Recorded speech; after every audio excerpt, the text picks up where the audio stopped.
সম্প্রতি এক অনন্য নজির জয়পুর গাজী বাবার মাজার শরীফ। 400 বছর পুরনো এই মাজারের দেখাশোনা করছে এলাকার হিন্দু মুসলিম উভয় ধর্মাবলম্বী সম্প্রদায়ের লোকজন। গত 10 বছর ধরে এলাকার হিন্দু মুসলিম প্রায় 40 জনের একটি পরিচালনা কমিটি এই মাজারের বাৎসরিক অনুষ্ঠান উপলক্ষে নানা সামাজিক কর্মসূচি নিয়ে থাকে। এই বছরও 16 ডিসেম্বর থেকে 19 ডিসেম্বর পর্যন্ত 4 দিন ব্যাপী মিলন মেলার আয়োজন করা হয়েছে। পাশাপাশি সামাজিক কর্মসূচি হিসেবে মেলার উদ্বোধনের দিন সন্ধ্যায় সাংস্কৃতিক অনুষ্ঠানের আয়োজন করা হয়েছে। এই সাংস্কৃতিক অনুষ্ঠান 4 দিন ব্যাপী চলবে।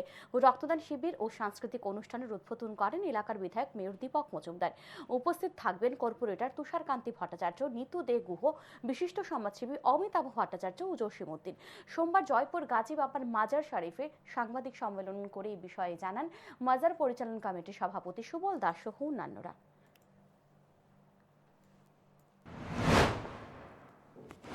আপনাদের মাধ্যমে আমরা এই মাজার কমিটির পক্ষ থেকে সারা ত্রিপুরার সমস্ত লোকের কাছে আমরা নিমন্ত্রণ জানাই যে আমরা 16 ডিসেম্বর, 17 ডিসেম্বর, 18, 19 পর্যন্ত 4 দিন মেলা চলবে।